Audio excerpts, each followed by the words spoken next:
नमस्कार, बहुत स्वागत आप सभी का। आप देख रहे हैं आपकी बात मध्य प्रदेश। मैं हूं अभिलाष मिश्रा। आरएसएस यानी राष्ट्रीय स्वयंसेवक संघ ने एक सर्वे किया है। मध्य भारत प्रांत का यह सर्वे है और इस सर्वे में जो जानकारी निकलकर सामने आ रही है वो बहुत चौंकाने वाली है। यह सर्वे कहता है कि गांव, दूर दराज के इलाके तो छोड़ दीजिए, भोपाल के अंदर, पुराने भोपाल के अंदर मुस्लिम बस्ती से करीब 3,000 हिंदुओं ने कथित तौर पर परेशान होकर पलायन करने को वो मजबूर हुए हैं। आरएसएस के सर्वे के बाद सियासत गर्म है। कहा जा रहा है कि यह डेटा गलत है और दूसरी तरफ कहा जा रहा है कि यह वो सच्चाई है जिसे जानते तो सब हैं, स्वीकारता कोई नहीं। इस बीच में न्यूज 24 ने यह जानने की कोशिश की कि आखिर ये डेटा जो आया है क्या वाकई में ग्राउंड जीरो पर यही स्थिति है। हमारी टीम वहां पहुंची, लोगों से बातचीत की, उन्होंने क्या कहा आपको बताएंगे और इस पूरे मामले पर कैसी सियासत हो रही है वो भी दिखाएंगे। इसी मुद्दे पर आज शुरू करते हैं आपकी बात।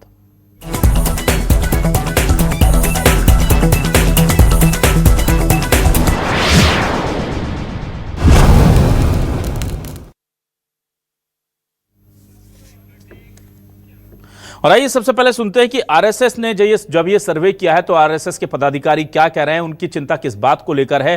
पुराने भोपाल के कुछ खास चिन्हित इलाके हैं जहां से कहा जा रहा है कि कथित तौर पर 3,000 हिंदू पलायन करने को मजबूर हुए हैं। क्या कह रहे हैं जरा सुनिए सर्वे करने वाले आरएसएस के पदाधिकारी। हाँ, उसको रोकने की कोशिश है कि सुरक्षा का भाव है, चिंता मत करो, हम तुम्हारे साथ खड़े हैं, भागो मत, बेकार में भय पैदा मत करो। आप हो रहा है ना, आपको भी। तो सुना आपने कि किस तरह से बात कही जा रही है। अब हमने जब वहां के उस मुस्लिम बाहुल्य इलाकों में जाकर के वहां के हिंदुओं से या जो लोग वहां से पलायन कर गए उन लोगों से जानने की कोशिश की कि असलियत क्या है, क्या वाकई में आप लोगों ने परेशान होकर के ये जगह छोड़ दी है या फिर सिर्फ इसलिए चूंकि एक बड़ा घर खरीदना था। कई बार इसलिए भी लोग स्पेस बदल लेते हैं, यहाँ कंजस्टेड हो गया था, सड़कें अच्छी नहीं थी, स्कूल का बच्चे का पास था वहां से या ऑफिस पास था, आखिर वजह क्या थी। तो कुछ जो लोग हमें मिले हैं, विस्थापित जो हुए हैं, उन्होंने क्या कहा वो भी सुनिए। मुस्लिम लोगों का व्यवहार हिंदू लोगों के प्रति अच्छा नहीं है वहाँ, इसलिए लोगों ने पलायन किया। अभी भी वही कंडीशन है, अभी भी आज भी कोई मतलब 30-32 साल होने को है, लेकिन किसी भी हिंदू फैमिली ने उस जगह पे मकान नहीं परचेज किया।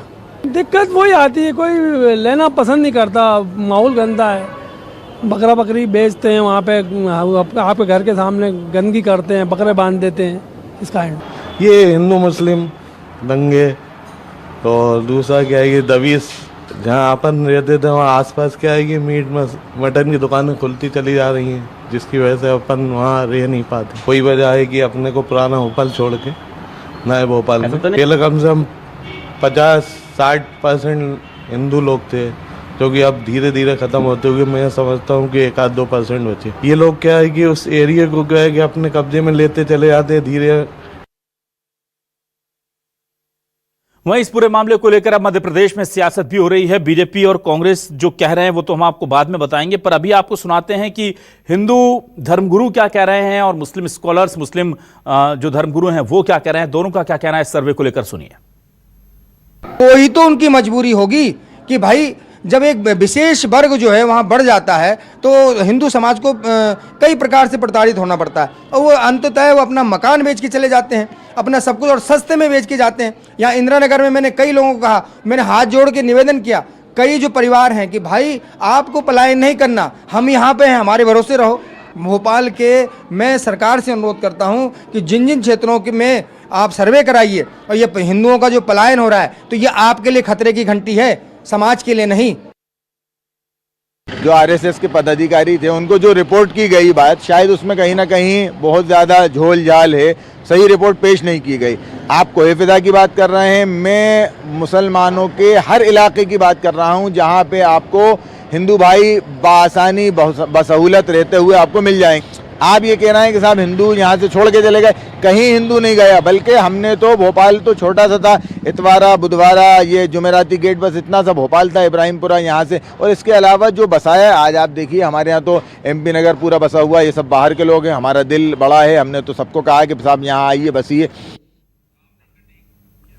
और ये बात सिर्फ आरएसएस कह रही है कि जहां पर मुस्लिम हैं वहां पर हिंदुओं का रहना मुश्किल हो जाता है, ऐसा नहीं है। ये बात बीजेपी के कई बड़े लीडर कह चुके हैं, अपने अपने मंचों से कह चुके हैं। और यही बात हाल ही में उत्तर प्रदेश के मुख्यमंत्री योगी आदित्यनाथ ने कही है। क्या कहा है योगी आदित्यनाथ ने जनसंख्या को लेकर के, डेमोग्राफी को लेकर के, क्यों कहा है, सुनिए। भारत के मुसलमानों को याद रखना होगा, वे तभी सुरक्षित है जब हिंदू सुरक्षित है, हिंदू ट्रेडिशन सुरक्षित है, उसी के साथ उनकी भी सुरक्षा निहित है। तो हिंदू कहाँ खतरे में है? हाँ, तो हिंदू कश्मीर के अंदर क्या हुआ था, अभी बांग्लादेश के अंदर क्या हुआ है, पाकिस्तान के अंदर क्या हुआ है। महाराज आप यहाँ पे जाएंगे, आप बांग्लादेश जाएंगे, आप पाकिस्तान जाएंगे, कहाँ जाएंगे? 1947 के पहले पाकिस्तान और बांग्लादेश दोनों भारत के हिस्से थे जी। इतिहास है, इस सच्चाई को आप भी जानती है, मैं भी जानता हूं, पूरा भारतीय जानता है। आइए अब देखते हैं हमारे आज के सवाल क्या है। सवाल हमारे ये रहे आपके सामने। आरएसएस के सर्वे में चौंकाने वाला खुलासा, पुराने भोपाल से 3000 हिंदुओं ने पलायन किया। मुस्लिम इलाकों में तेजी से बदली डेमोग्राफी, आरएसएस के आरोपों पर मुस्लिमों की कितनी सहमति। कांग्रेस बोली हिंदू मुस्लिम करना संघ की आदत, बीजेपी करती है लड़ाने की सियासत। भोपाल में मुस्लिम इलाकों से हिंदू क्यों कर रहे पलायन, आरएसएस सही तो सरकार ने क्यों नहीं लिया अब तक एक्शन। यह भी बड़ा सवाल है कि यह सब हो रहा था तो सरकारें क्या कर रही थी, क्योंकि यह काम तो सरकारों को देखना था कि कोई किसी वर्ग से परेशान होकर कोई वर्ग वहां से अगर पलायन कर रहा है तो इसको रोकने की जिम्मेदारी किसकी है। आइए सीधे रुख करेंगे अपने खास मेहमानों का। मेरे साथ कुछ खास मेहमान जुड़ रहे हैं। डॉक्टर वाणी अहलूवालिया जी जुड़ गई हैं, वरिष्ठ नेत्री प्रवक्ता बीजेपी से हमारे साथ। बहुत स्वागत करूंगा वाणी जी का। अमित चौरसिया जी हमारे साथ जुड़ गए हैं, कांग्रेस के वरिष्ठ नेता प्रवक्ता, उनका भी बहुत स्वागत है। हमारे साथ सुरेंद्र सिंह ठाकुर साहब जुड़ गए हैं, प्रांताध्यक्ष हैं अंतर्राष्ट्रीय हिंदू परिषद के, उनका बहुत स्वागत करता हूं।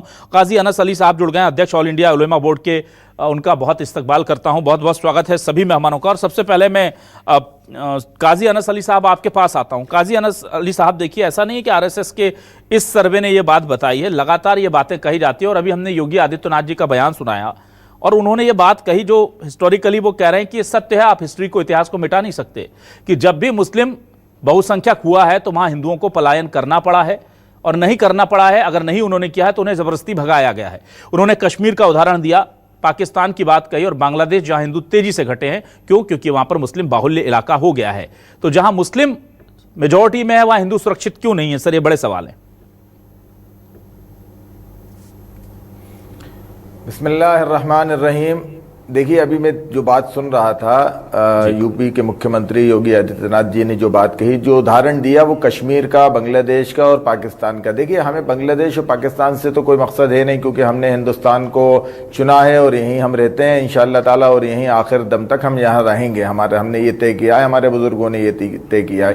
दूसरी बात यह है कि मध्य प्रदेश को उससे जोड़ना और भोपाल को उससे जोड़ना, ये मैं समझता हूँ कि बहुत ठीक नहीं होगा बहुत हद तक। हाँ, ये ज़रूर है कहीं ना कहीं कि अब क्योंकि माहौल ऐसा बन गया है कि हमारे हिंदू भाई ये चाहते हैं कि वो ऐसी सोसाइटी में रहें जहाँ पे तादाद जो है, अक्सरियत जो है मेजॉरिटी भाइयों की हो, हिंदू भाइयों की हो, सनातनी भाइयों की हो। ये हो गया है और मुस्लिम भी यही चाहते हैं कि हम वहाँ रहें, मगर ऐसा सभी जगह नहीं है। जैसे कोई फिदा की बात कही, मैं वही आपसे कह रहा हूँ कि जिस तरीके की जो रिपोर्ट पेश की गई है उतना तो नहीं है। हाँ, थोड़ा बहुत ये होगा कि अब भोपाल खुद बढ़ रहा है, भोपाल एक बड़ा उसके अंदर विकास हो रहा है भोपाल के अंदर, और भोपाल जो है एक बड़ा फैलता चला जा रहा है। तो अगर किसी का कारोबार या किसी का ऑफिस या काम अगर कोलार में है, तो वो अगर पुराने भोपाल में रहेगा तो उसको दिक्कत परेशानी आएगी, तो इसलिए वो नए भोपाल में रहेगा। उसके लिए सूटेबल यही रहेगा कि वो नए भोपाल में रहे। जो पुराने भोपाल में काम करने वाले, आज भी लाखों हमारे हिंदू भाई हैं जो पुराने भोपाल में रह रहे हैं और सुकून से रह रहे हैं। तीसरी अहम और ज़रूरी बात मैं ये कहना चाहता हूँ, आप हमीदिया रोड उठा के देख लीजिए, जो पुराने भोपाल की एक बड़ा मार्केट है, वहाँ पे हमारे हिंदू भाइयों की बहुत सारी दुकानें, बहुत सारा कारोबार है। हमारा चौक सराफा बाजार जो है, वहाँ पे जामा मस्जिद है जो मुसलमानों की, उसकी दुकानें जो हैं वो हमारे हिंदू भाइयों के पास में हैं। और आप देखिए कि आप इतना मतलब फैलता चला जा रहा है। आप कोहे फिदा की बात कर रहे थे, मैं कह रहा हूँ आप कोहे फिदा के अंदर कई हमारे हिंदू भाई हैं जो वहाँ रहते हैं और बहुत अच्छे से रह रहे हैं। बिशप हाउस जो है, हमारे क्रिश्चियन कम्युनिटी के जो बिशप हैं, आर्च बिशप जो हैं उनका जो बिशप हाउस है वो कोहे फिजा के अंदर है, ये तमाम चीज़ें हैं। अच्छा फिर क्या हो रहा है कि आप ये देखिए, एक तरफ तो नाम बदलने की प्रक्रिया चली जा रही है। जब इस्लाम नगर में, आप सोचिए कि इस्लाम नगर में हमारे हिंदू भाई रहते थे, तो अब इस्लाम नगर का नाम बदल के जगदीशपुर कर दिया गया, तो अब क्यों नहीं रहेंगे वहां पे? क्यों वहां से आने की कोशिश, वहां से हटने की बात कहेंगे? या हबीबगंज का नाम रानी कमलापति के नाम पे कर दिया गया। तो ये सब हो रहा है। और पहले 4 विधानसभा सीटें थी इस भोपाल शहर की, जो बढ़ के अब 7 हो गई हैं। और इसमें जो ज्यादातर है, मेजोरिटी जो विधायक हैं, वो सीटें जो हैं वो सब बाहर के आए हुए हैं, भोपाल से बाहर के लोग हैं जो आए, जिनको आप ये देखिए कि भोपाल में अक्सरियत जो है, ज्यादातर जो पार्षद हैं नगर निगम के, वो भोपाल से बाहर के हैं, कलेक्टर भोपाल से बाहर के हैं, मुख्यमंत्री भी भोपाल से बाहर के। तो हम तो अपना बड़ा दिल करके भोपाल वाले मेजबानी करने को तैयार, मेहमानी करने को तैयार है कि आप आइए भोपाल के बाहर से ही काम कीजिए, अच्छे से हम लोग मिलजुल के काजी अनस अली साहब, मुख्यमंत्री भोपाल के बाहर से हो, अंदर से हो, मुख्यमंत्री तो मध्य प्रदेश का होगा ना, भोपाल का ही थोड़ी होगा। भोपाल अगर राजधानी है तो इसका ये तो वही कह रहा हूं आपसे कि मगर नहीं, मैं आपको ये बता रहा हूं कि भोपाल वाले बड़ा दिल करके सबको एक्सेप्ट कर रहे हैं। कहां? वही तो मैं जानना चाह रहा हूं। कश्मीर में वो कह रहे हैं नहीं किया, पाकिस्तान में मुस्लिम बाहुल्य जब हुए तो हिंदू घट गए, बांग्लादेश में मध्य प्रदेश से घट गए, और अब वो कह रहे हैं कि भोपाल में भी घट गए। मध्य प्रदेश से हम नहीं कर सकते। तो फिर भोपाल की बात कर लीजिए, भोपाल में वो कह रहे हैं घट गए, आप ये कह रहे हैं कि आंकड़ा सही नहीं है। 25 लाख की पॉपुलेशन है भोपाल की, जिसमें 7-8 लाख भोपाली हैं और बाकी सब बाहर के हैं। बिहारी कॉलोनी भोपाल के अंदर बसी हुई है, महाराष्ट्रियन कॉलोनी भोपाल के अंदर बसी हुई है। आप कुछ और बात कर रहे हैं, चलिए ठीक है, आऊंगा काजी अनस अली साहब आपके पास। मैं जल्दी से इस पूरे मामले को लेकर सुरेंद्र सिंह ठाकुर साहब के पास आता हूं। सुरेंद्र जी, एक बात बताइए, अगर 3000 लोगों को भोपाल जैसी जगह पर, जहां पर सरकारें बैठी हैं, आप जैसे संगठन के लोग बैठे हैं, और मुझे जितना याद पड़ता है, मेरी याददाश्त अगर ठीक है तो 20-22 साल से तो बीजेपी वहां पर सत्ता में 20 साल के आसपास है, बीच में एक 1.5-1.25 साल का, हम 1.5 साल का मामला अगर हटा दें कमलनाथ जी का, तो ये अगर ये हो भी रहा था तो इसको रोकने की जिम्मेदारी किसकी थी? सरकार की थी। तो सरकार इस तरफ ध्यान नहीं दे रही है। क्या आप सीधे तौर पर कहेंगे कि ये फेलियर सरकार का है, कानून व्यवस्था है, कि लोगों के दिल में ये भरोसा नहीं है कि राजधानी के अंदर भी हम सुरक्षित नहीं है और वो अपना मकान छोड़कर जा रहे हैं? तो ये तो बीजेपी के ऊपर फिर उंगली उठेगी।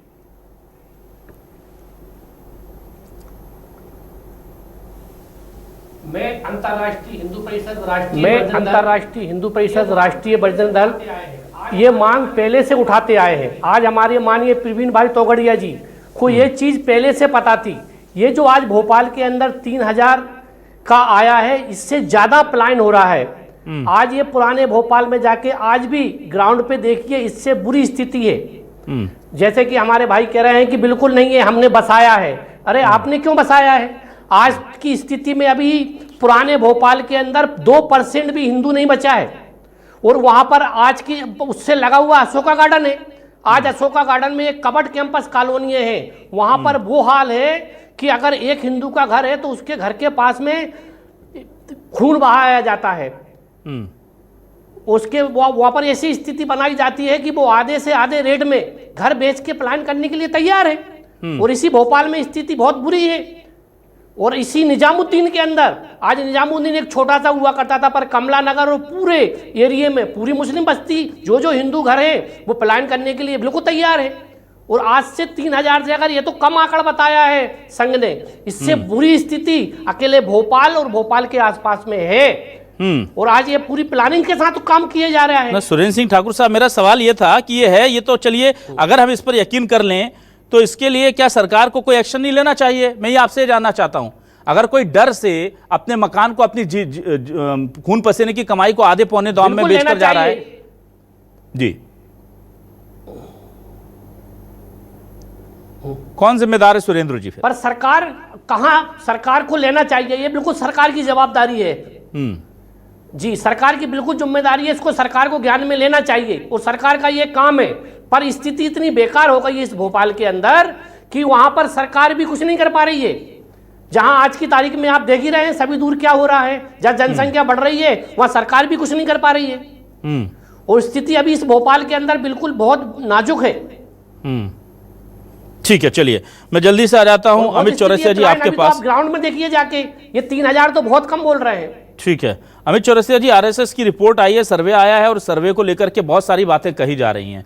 आप इस सर्वे पर यकीन करते हैं कि नहीं? क्योंकि आप भी देख रहे हैं कि भोपाल में इतने सालों से कहाँ की डेमोग्राफी कैसी बदली है, कैसी नहीं। लेकिन ये आरोप सिर्फ भोपाल नहीं बल्कि पैन इंडिया तो क्या कहूँगा मैं, पैन वर्ल्ड लगते हैं ये, कि भाई जहां पर मुस्लिम वर्ग अगर बढ़ जाता है तो वहां अल्पसंख्यकों की तादाद घटनी तय है। ऐसा एक भी एग्जाम्पल इतिहास में नहीं मिलता कि मुस्लिम वर्ग बढ़ा और साथ साथ अल्पसंख्यक वर्ग बढ़ा हो। ऐसा कहीं भी देखने को नहीं मिलता। कश्मीर की बात हो, पाकिस्तान की बात हो, बांग्लादेश की बात हो या गल्फ कंट्रीज की बात हो, वहां पर उनका गिरना तय हो जाता है। गल्फ कंट्रीज में प्रवासी भले ही बढ़ जाएं, लेकिन हाँ, ये बात सही है कि ये नहीं बढ़ते। इस तरह के आरोप बार बार बीजेपी लगाती है।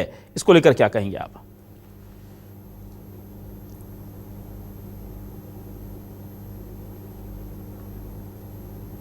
अभिलाष जी मुझसे बात कर रहे हैं क्या? जी अमित जी, आपसे ही सवाल है मेरा।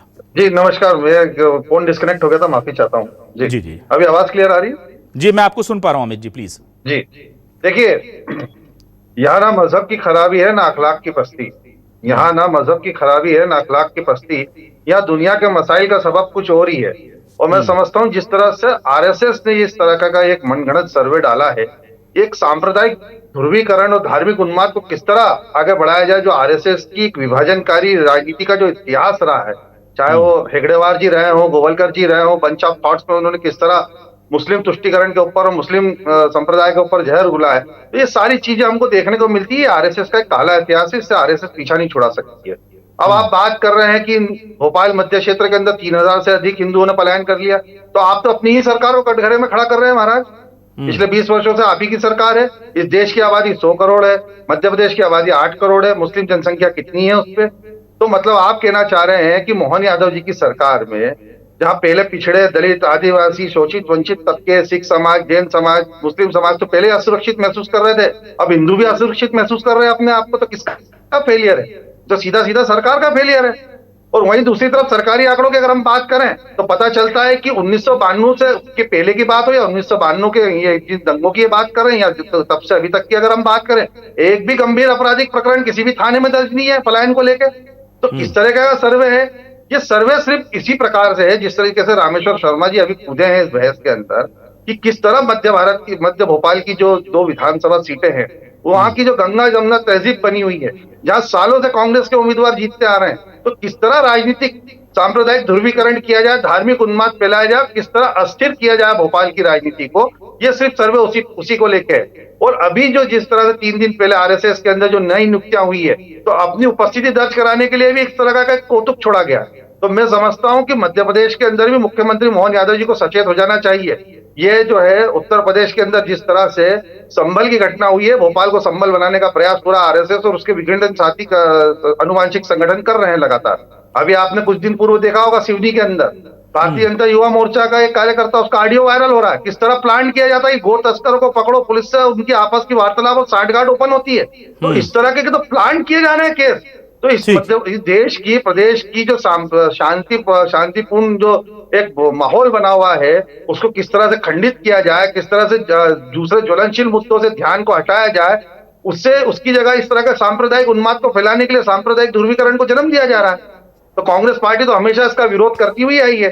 अगर तो अच्छा आप अमित जी आप ये मानते हैं, अमित जी ठीक है, आप ये मानते हैं कि पुराने भोपाल से पलायन नहीं हो रहा हिंदुओं? देखिए, अगर पलायन हो रहा होता तो सामने आता ना। अभी आपने उत्तर प्रदेश के मुख्यमंत्री जी को सुनवाया, उन्होंने कहा कश्मीर से पलायन हुआ। आरएसएस ने पूरे देश भर में 370 का पूरे देश भर में नगाड़ा बजाया, 370 हटा दी साहब। अरे जो मनमोहन सिंह जी के समय जो कश्मीरी पंडित पलायन कर गए थे, उनको लाके पुनर्वास कराया था। आप बताएंगे, आंकड़े नहीं मिलेंगे, बगले झाकेंगे ये अभिलाष जी।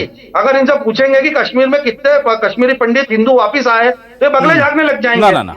अमित जी, जितनी बात ये सही है, अमित जी जितना बड़ा ये फैक्ट है कि बीजेपी कश्मीरी पंडितों का पुनर्स्थापन नहीं कर पाई, पुनर्विस्थापन उनकी वापसी नहीं करवा पाई, उतनी ही सही ये बात भी है अमित जी, उतनी ही सही ये बात भी है कि कांग्रेस के जमाने में एक एक कर चुन करके वहां से कश्मीरी पंडितों को भगाया गया। ये दोनों तथ्य सही है, इसमें आप पाक साफ या क्लीन चिट नहीं ले सकते। उस समय जब सरकार किसकी थी, जेपी आंदोलन के बाद सरकार किसकी बनी? अच्छा, उसके बाद पूरा कई दशकों तक चला है। उसको भारतीय जनता पार्टी का था, वीपी सिंह की सरकार को। क्या बात कर रहे हैं अभिलाष जी? क्या बात कर रहे हैं? क्या एक दिन में हुआ? क्या दशकों तक चीजें चली हैं? दशकों तक चली हैं सर, दशकों तक चली। वीपी सिंह जी की सरकार किसकी थी? वीपी सिंह की सरकार में सबसे बड़ा पलायन हुआ है कश्मीर के अंदर। जी कांग्रेस की कौन सी सरकार? मनमोहन तो सिंह की सरकार में आप पुनर्स्थापित करवा देते ना अमित जी, बीजेपी नहीं करवा पाई, उसके बाद आपकी सरकार आई थी, आपने क्यों नहीं वापसी करवा दी? घर करवाया, मनमोहन सिंह जी की सरकार को उठा के कितने लोग वापस आ गए थे? आप डेटा निकाल देते। उठा के देखिए, कश्मीर का डाटा उठा के देखिए। मनमोहन सिंह जी की सरकार में जब कश्मीरी पंडितों का पुनर्वास किया गया, और आज की स्थिति देख लीजिए 370 हटने के बाद। चलिए मैं आ रहा हूं जल्दी से जरा डॉक्टर वाणी जी के पास। बात करें तो अंग्रेजों का कार्यकाल भूल गए क्या? 200 सालों का। वाणी जी के पास आ रहा हूं। खंड टुकड़े किए गए। वाणी जी आपके पास आ रहा हूं। भारत के टुकड़े किए गए, पाकिस्तान अलग बना, बांग्लादेश अलग बना, म्यांमार अलग बना, बर्मा अलग बना, नेपाल अलग बना, श्रीलंका अलग बना। तो ये अखंड भारत के टुकड़े कब हुए? ये 200 वर्ष का अंग्रेजी शासन के उसमें हुए ना, गुलामी के काल में। और उसका साथ किसने दिया? इन्हीं सावरकर ने दिया, इन्हीं हेगड़ेवार ने दिया, इन्हीं गोवलकर ने दिया। टू नेशन थ्योरी का समर्थन किसने किया था? आप इतिहास में जाएंगे तो बहस बहुत बड़ी हो जाएगी। एक मिनट रुकिए, अभी हम भोपाल पे आ जाते हैं। ठीक है, डॉक्टर वाणी जी आपके पास आ रहा हूं। डॉक्टर वाणी जी, आपसे जानना चाहता हूं, पलायन हो रहा है, अगर आप इससे सहमत हैं तो फिर आप पर सवाल उठेंगे, और अगर आप ये कहेंगे कि नहीं हो रहा है तो फिर आरएसएस पर सवाल उठेंगे। अब तय कर लीजिए, बीजेपी का शासन का तरीका सही या आरएसएस का सर्वे सही? देखिए, सबसे पहले तो न्यूज़ 24 के दर्शकों को नमस्कार करूंगी, और मेरे साथ जो विद्वान जन जुड़े हुए हैं इस वार्तालाप में, सबको प्रणाम करती हूँ। दो चीजें बहुत स्पष्ट हैं। अमित जी का इतिहास का ज्ञान भगवान जाने कौन सी किताब से है, परंतु ये ऐसे प्रवक्ता हैं जो अपने एक आका को खुश करने के लिए बयान देते हैं, और दूसरा मोदी जी और उनकी नीतियों को गाली देने के लिए। दूसरी चीज नहीं, एक मिनट, मेरे को बोलने दीजिए Amit ji. I didn't interrupt you, don't interrupt me please, wait for your turn, wait for your turn. बोलिए वाणी जी। दूसरी चीज, राष्ट्रीय स्वयंसेवक संघ एक सामाजिक चिंतन की संस्था है जो सामाजिक विषयों पर चिंतन मंथन करती है, और उसने उस मंथन के अनुरूप अपना एक जो भी उसकी फाइंडिंग थी, जो विश्लेषण था, सिर्फ इस विषय पे नहीं, अनेक दूसरे विषय, उन्होंने पर्यावरण पर भी टिप्पणी की है, उन्होंने धार्मिक आस्था पर भी की है, उन्होंने जो अभी बच्चों जो गेमिंग कंसोल्स और गेम्स के साथ अपना समय विलय करते हैं उस पर भी की है। परंतु ये विषय भी जिस पर आरएसएस ने चिंतन की है, वो हमें एक डेमोग्राफिक चेंज के अनुरूप एक समस्या से अवगत करा रहा है। और डेमोग्राफिक चेंज जब होती है तो सामाजिक संतुलन बिगड़ता है, सामाजिक समरसता में बदलाव आता है। भारतीय जनता पार्टी देश का नेतृत्व, इस प्रदेश का नेतृत्व करते हुए दो तीन चीजों पर बहुत प्रमुखता से अपना काम करती है। एक, सामाजिक समरसता, जो बिना भेदभाव के योजनाओं का विस्तार हर उस वर्ग तक पहुंचाती है, हर उस क्षेत्र में पहुंचाती है जहां जरूरत है, कोई वर्ग विशेष को उसमें वंचित नहीं रखती। परंतु कांग्रेस प्रवक्ता ये भूल रहे हैं कि इन्हीं के शासित प्रदेशों में, जैसे कर्नाटक हो गया, वहां कैसे तुष्टीकरण की राजनीति के जनक भी ये हैं और संरक्षक भी ये हैं। हाल ही के बजट हम देख चुके हैं जहां पर इन्होंने बजट का आवंटन कैसे किया। तो ये दो मुख, दो राय और दो विकल्प नहीं चुन सकते। दूसरी चीज, आपने जो बात की कश्मीर के बिंदु पे, बिल्कुल सत्य है। देखिए, इस धरती का जो विभाजन हुआ था धार्मिक आधार पर कांग्रेस ने किया था, और उसके फलस्वरूप हमने बहुत सारे अभिलाष जी, इसके अलावा हम ये भी जानते हैं कि जो ठीक है अमित जी, आप आपके टाइम पर लीजिएगा। अमित जी आपके टाइम पर आप आपत्ति लीजिएगा प्लीज। सावरकर उसके मुख्य। देखिए अमित जी आपके टाइम पर आपत्ति लीजिएगा। बहुत अच्छी तरीके से इस ना अमित जी, आपने इतना सब कुछ बोला, वो सुन रहे थे ना। अमित जी गलत बात, आप अपने टाइम पर भी बोलेंगे और दूसरों के टाइम पर भी बोलेंगे। मैं कह रहा हूँ आप आपत्ति लीजिएगा। अमित जी प्लीज लीजिएगा, उनको बोलने दीजिए। आपने बोला, उनको भी बोलने दीजिए। वाणी जी, तो बोल रही हूँ, वाणी जी, लेकिन मेरा सवाल चाहिए आपको। वाणी जी, ऐसे प्रवक्ता हैं जो महिलाओं को अपमानित करते हैं। ना वाणी जी आप पर्सनल मत होइए। मेरा सवाल कुछ और था, मैं आपसे कुछ और पूछ रहा हूं। कांग्रेस ने क्या किया वो जनता डिसाइड कर लेगी, आपने क्या किया जनता डिसाइड करेगी। मेरा सवाल यह है कि पलायन भोपाल में मुस्लिम बहुल बस्तियों से हिंदुओं का हुआ है या नहीं, और अगर हुआ है तो बीजेपी की सरकार 20 साल से है। अगर जी देखिए अगर संघ ने कुछ मार्गदर्शन दिया है, संघ ने टिप्पणी दी है, संघ का कुछ अध्ययन के बाद कुछ परिणाम दिया है, तो निश्चित रूप से सरकारें उस पर विचार करेंगी, कारण ढूंढेंगी। मैंने कहा आपसे, सामाजिक समरसता हमारे लिए बहुत जरूरी है, सामाजिक न्याय बहुत जरूरी है, भेदभाव से वंचित राजनीति होनी चाहिए, और इसके आधार पे जैसे कांग्रेस प्रवक्ता राजनीतिक रोटियां सेकना चाह रहे हैं वो नहीं होना चाहिए। मैं उसका घोर विरोध करती हूं। देखिए, हमारे लिए तुष्टीकरण की राजनीति हमारे विकास और हमारे मुद्दों के लिए एक आधार नहीं है। हमारे लिए हर उस व्यक्ति के लिए हम सोचते हैं, हर उस व्यक्ति के लिए हम लाभकारी योजनाओं को पहुंचाते हैं। तो इन 3000 लोगों के लिए अभी तक क्यों नहीं सोचा आपने, वाणी जी? मुझे ये बताइए, आरएसएस अगर सर्वे ना करता, अगर हमें तो कुछ फिर तो बहुत दिक्कत हो जाती। हम उस पर अध्ययन करेंगे। तो आरएसएस को क्यों जगाना पड़ रहा है सरकारों को? सरकार के पास एलआईयू होती है, सरकार के पास दूसरी संस्थाएं, बीजेपी शायद दुनिया का सबसे बड़ा संगठन है जो आप दावा करते हैं। देखिए, संघ एक सामाजिक संगठन है। संघ व्यक्ति निर्माण करता है, व्यक्ति निर्माण करके राष्ट्र निर्माण की नींव रखता है।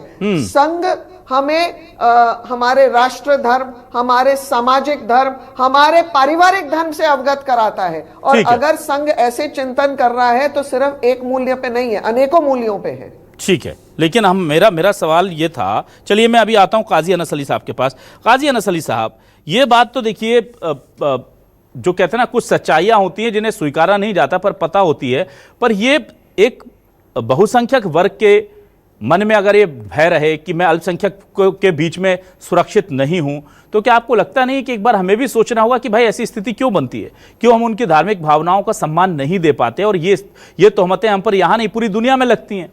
हमारे रिकॉर्ड्स बताते हैं कि हर जगह इस तरह की स्थिति होती है, जबकि भोपाल तो बहुत अच्छा सौहार्द वाला शहर रहा है, वहां तो कभी भी पटियों पर बैठकर जब हम चाय पीते हैं तो हमें बिल्कुल ख्याल नहीं आता। पर अगर ये चीजें निकलकर सामने आ रही हैं तो क्या आपको लगता नहीं कि ये तो कहने को भले ये लग रहा है कि हिंदुओं के साथ गलत हुआ है, पर यह तो भविष्य में मुस्लिमों के साथ गलत होने की एक और नींव रखी जा रही है, इस तरह के आंकड़े अगर निकल कर आ रहे हैं तो? नहीं, देखिए, मैं आपसे वही कह रहा हूं कि अगर ऐसा कहीं थोड़ा बहुत हुआ हो, ये एक हो सकता है कि कोई शिकायत हो किसी को के साथ सिर्फ इस वजह, मगर सिर्फ मजहब के नाम पे अगर कोई जा रहा है तो वो इसको तो मैं एग्री कर ही नहीं सकता। क्योंकि आप देखिए, इस रमजान में जुमे के दिन होली हुई और अच्छी तरीके से होली भी मनाई गई। हमारे सनातनी भाइयों ने होली का पर्व भी मनाया और रमजान का जो जुमा था उसमें नमाज भी पढ़ी। यही तो मैं आपसे वही तो कह रहा हूँ बार बार कि इसको इतना उसमें लेके नहीं देखना चाहिए। अगर हिंदू मुस्लिम में देखेंगे तो ये बिल्कुल वो, हाँ, किसी को किसी वजह से अगर कोई जा रहा है छोड़ के, मैंने मिसाल दी, एग्जांपल दी, आप देखिए कोहे फिदा की बात कर रहे हैं, कोहे फिदा के पास लगा हुआ मनुआ भान का मंदिर है, मनुआ भान की टेकरी है, वो एक बहुत बड़ा भव्य मंदिर है, बिरला मंदिर है, ऐसे कई मंदिर है। आप खुद स्क्रीन पे देखिए कि जो भोपाल है उसके अंदर सिंधी कॉलोनी है, हमारे सिंधी भाई जो आए वो बसे हुए आज तक रह रहे हैं, वो कोई प्रॉब्लम नहीं आ रही। कहीं कोई एक आध छोटी मोटी घटना हो गई हो तो उसको, अच्छा वो भी क्यों हो रहा है? भय में कह रहा हूं, मेरा यही कहना है कि आप अपने दिल के अंदर डर और ये चीज, अगर कोई आपको शिकायत है, और हर कॉलोनी होती है और वहां जब रहते हैं सभी लोग, रहवासी जो होते हैं, वो एक सोसाइटी होती है, अगर कोई किसी को प्रताड़ित कर रहा है तो आजकल इतना इस जमाने में तो ये नहीं है, तो हम शासन प्रशासन के फेल्यूर कहेंगे। आज तो ये जमाना है कि अगर कोई किसी को परेशान भी कर दे चलते रास्ते तो आदमी 100 डायल बुलाता है और पुलिस आके खड़ी हो जाती है। तो ऐसे में अगर ये इल्जाम देना कि हम सिर्फ मुसलमानों से डर रहे हैं और मुसलमान अपने जानवरों को लाके बांध देते हैं, ये सब तो बेकार की बातें हैं, इसमें कोई सच्चाई नहीं है, ठीक है, जहां तक मैं समझता हूं। ठीक है, मैं आ जाता हूं जल्दी से। सुरेंद्र सिंह ठाकुर जी, अगर एक चीज बताइए कि कोई इस बात के लिए, क्योंकि उसकी फीलिंग्स हर्ट होती हैं, अगर उसको लगता है कि बकरियां बंधी हैं दरवाजे पर या कोई दिक्कत हो रही है तो उसको या तो शिकायत करनी चाहिए। अगर वो शिकायत नहीं कर रहा है तो इसका क्या मतलब है? क्या उसे सरकार पर भरोसा नहीं है? क्या उसे कानून व्यवस्था पर भरोसा नहीं है? और अगर कोई शिकायत नहीं करेगा तो सरकारें भी एक्शन लेंगी कैसे? मुझे ये बताइए ना, अगर कोई किसी के पास जाके बताएगा नहीं कि मुझे ये दिक्कत है और चला जाएगा छोड़कर, तो फिर तो सवाल उठते रहेंगे कि भाई चलेगा, लेकिन हाँ सबूत दें, बताएं कि ये दिक्कत है, और वो दूर ना हो तो फिर हम सवाल उठा सकते हैं। ऐसे में इस समस्या का हल क्या है?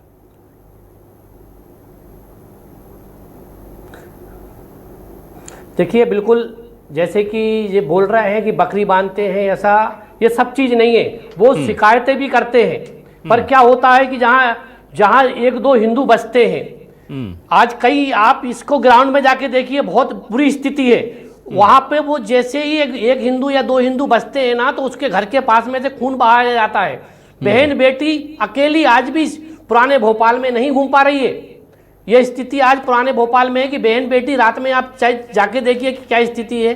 आज अगर एक हिंदू अगर घर रहता है तो उसके बगल में गाय का मतलब उसके लिए बकरी का खून बहाया जाता है। और मैं एक बात बताना चाहता हूं, ये भाई साहब ने अभी बोली थी कि गौ रक्षक के लिए, हमारे कांग्रेस भाई ने, कि गौ रक्षक के लिए ऐसा ये हो रहा है कि एक मुद्दा बनाया जा रहा है। मैं आपको बता दूं, पिछले अभी तक ये अभी सुनने में भोपाल में नहीं आ रहा था, पिछले 3 महीने के अंदर कम से कम 25 ट्रक गाय पकड़ाई है। और उस गायों के ड्राइवरों ने क्या बोला है, ये तो बहुत ताज्जुब वाली बात है। इस भोपाल के अंदर बुधवार पेट में और इतवारा में उनने बोला ये गाय कटने के लिए अंदर शहर में जा रही है। ये तो कभी नहीं होता था भोपाल में। ये आज तक क्या होता था, हैदराबाद या बाहर ना फिर मेरी बात वही है ना सुरेंद्र सिंह ठाकुर जी, आप कह रहे हैं 25 गाय पकड़ ली गई, ना 25 ट्रक पकड़े गए सुरेंद्र सिंह ठाकुर जी, तो सरकारें और प्रशासन कर क्या रहा है? फिर तो ये प्रशासन का फेलियर है ना।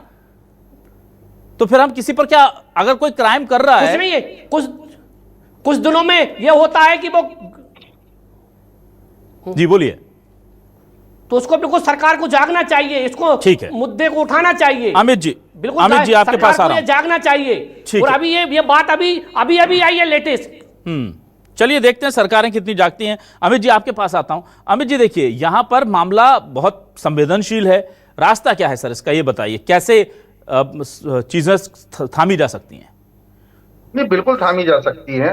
अगर जो सत्ता, जनता ने जिस सरकार को चुना है, अगर वो जनता के प्रति पूरी ईमानदारी से काम करे तो बिल्कुल परिस्थितियां बदली जाएगी। आप कहते हैं कि मध्य प्रदेश में प्रति वर्ष 1 लाख रोजगार हम उपलब्ध कराएंगे। आप रोजगार उपलब्ध नहीं करवा पा रहे हैं, महंगाई पे आप नियंत्रण नहीं ला पा रहे हैं, भ्रष्टाचार पे आप नियंत्रण नहीं ला पा रहे हैं, पिछड़ा वर्ग के आरक्षण की सबसे बड़ी मांग जो मध्य प्रदेश में उठती चली आ रही है, आप वो मांग पूरी नहीं कर रहे, तो आप प्रदेश की जनता को संतुष्टि प्रदान नहीं कर पा रहे। तो इस तरह के कौतुक तो हर जगह देखने को मिलेंगे ना अभिलाष जी। सरकार की नाकामियों पर पर्दा डालने के लिए इस तरह के सर्वे आगे किए जा रहे हैं। यही भारतीय जनता पार्टी के नेता कहते हैं कि आरएसएस किसी प्रकार का कोई सर्वे नहीं कराती। हमने तमाम विधानसभा चुनाव में बहस करी, कहा भाजपा के नेताओं ने कि आरएसएस किसी प्रकार का सर्वे नहीं कराती। आज कह रहे हैं कि आरएसएस ने माइक्रो लेवल पे जाके सर्वे कराया, तो ये अपनी सरकार के खिलाफ प्रश्न चिन्ह खड़ा कर रहे हैं। यही कह रहे हैं कि मध्य प्रदेश की सरकार के अंदर मध्य प्रदेश के नागरिक ही सुरक्षित नहीं है, तो सबसे बड़ा सवाल निशान पे अपनी सरकार भी खड़ा कर रहे हैं। चलिए तो हमारा कहना है कि प्रदेश को खुशहाल माहौल दीजिए, आप प्रदेश की गंगा जमुना तहजीब को बनाए रखिए। आपको प्रदेश की जनता ने पूरा जनादेश दिया, बहुमत दिया, तो उनके साथ इंसाफ कीजिए, ना कि माफिया राज को पनपाइए। ठीक है भाई, आरएसएस को सर्वे कराना चाहिए था तो बेरोजगारी पे सर्वे कराती, मध्य प्रदेश के पिछड़े आर्थिक असमानता पे सर्वे कराती, मध्य प्रदेश में भारतीय जनता पार्टी की सरकारों की नीतिगत समीक्षा करती कि जमीन पर कितनी धरातल पर उतर रही, कितनी नहीं उतर रही है। अमित जी वो सर्वे तो अमित जी वो सर्वे तो आप लोग भी करवा सकते हैं, आप लोग भी करवा लीजिए, थोड़ा काम आप भी कराइए। अभी हमारे प्रदेश अध्यक्ष जीतू पटवारी जी ने घोषणा कर दी है, हम मतदाता सूची के साथ जातिगत जनगणना करवाने जा रहे हैं। बहुत बढ़िया, जब वो आएगा तो उस पर भी हम बहस करेंगे। बिल्कुल। मैं जल्दी से डॉक्टर वाणी जी के पास आता हूं। डॉक्टर वाणी जी, आपसे जानना चाहता हूं, अगर कहीं कोई दुविधा है, कोई परेशानी है, बच्चियां सुरक्षित नहीं है, मुस्लिम इलाकों में ये सब बातें कही जा रही हैं, गाय पकड़ा रही हैं, भोपाल में कटने को जा रही हैं, तो फिर प्रशासन कर क्या रहा है? बार बार सवाल तो ले दे करके आप पर आते हैं, किसको सुने? आरएसएस वालों को सुनते तो आप गलत लगते हैं, और अगर आपका फील गुड वाला फैक्टर देखते हैं तो आरएसएस का सर्वे गलत लगता है। देखिए, शासन, प्रशासन और लॉ ऑफ द लैंड सबके लिए बराबर है। ये जीरो टॉलरेंस की सरकार है। मोहन यादव जी ने स्पष्ट और साफ किया है कि किसी भी अनियमितता को नहीं झेला जाएगा। और दूसरी चीज, जो कांग्रेस प्रवक्ता अभी बोल रहे थे, तो देखिए, कांग्रेस जिसके हाथ खून से रंगे हुए हो, जहां पर हमारे पास कश्मीर का एक मुद्दा है, फिर आप कश्मीर पर चले गए। वाणी जी, मैं भोपाल की बात कर रहा हूं, प्लीज। और जहां पर इनके प्रदेश के एक, जहां देखिए, ये जब कथनी और करनी में अंतर लाते हैं ना, तो मैं एक उदाहरण और देती हूं, उमंग सिंघार का। एक ऐसे व्यक्ति को इन्होंने नेतृत्व में बिठाया हुआ है जिसके खुद राजनीतिक चरित्रहरण करेंगे। ना, ये गलत बात है। आप भोपाल के हिंदुओं के पलायन को लेकर के बोल नहीं रहे हैं कुछ। वाणी जी, भोपाल के हिंदुओं के पलायन को लेकर, भोपाल में कट रही गायों को लेकर आरोप लग रहे हैं। अमित जी, एक मिनट, भोपाल में गाय कट रही है, वो आरोप लग रहा है, इस पर आप एक शब्द नहीं बोल रहे। सरकार संवेदनशील भी है। क्या संवेदनशील है? वो कह रहे हैं अभी हो रहा है 1 महीने 2 महीने से। संवेदनशीलता है क्या या संवेदनहीनता है? सामने बता रहे हैं आपके। आप ही के आरएसएस के जुड़े हुए साथी बता रहे हैं कि देखिए, नाय कोई कटरी भी खुले मुद्दे आम का मध्य प्रदेश अध्ययन में होता है और उसके ऊपर फिर अच्छा, तो अभी कार्रवाई अध्ययन होती होगा। है। चलिए, है ना? आरएसएस ने ऐसे 92 कार्रवाई से करनी है। वाणी जी अपराध निरंकुश 20 होता सालों है से आप मध्य प्रदेश सत्ता में में। हैं, 20 सालों से आप डेमोग्राफिक चेंज का अध्ययन नहीं करा पाए। 92 से अब तक का आरएसएस ने अध्ययन करा लिया। 3 महीने से गौ तस्करी की घटनाएं बढ़ गई हैं। एक संगठन के लोग बता रहे हैं सरकार कानून व्यवस्था बनाने का काम है, जिनको वो अध्ययन नहीं कर पा रहे हैं, वो नहीं सर्वे कर पा रहे हैं, वो नहीं देख पा रहे हैं कि यार पहले नहीं होते थे अब हो रहे हैं, वो बता रहे हैं। तो उस पर अभी आप सरकार उस पर विचार करना शुरू करेगी। मतलब 92 से अभी तक क्या हुआ उस पर विचार करना अभी शुरू करेंगे। हो गया काम फिर तो। बहुत शुक्रिया डॉक्टर वाणी जी, अमित चौरसिया जी, सुरेंद्र सिंह ठाकुर साहब, काजी अनस अली साहब हमारे साथ जुड़ने के लिए, इस डिबेट का हिस्सा बनने के लिए। तमाम दर्शकों का भी बहुत बहुत शुक्रिया। नमस्कार।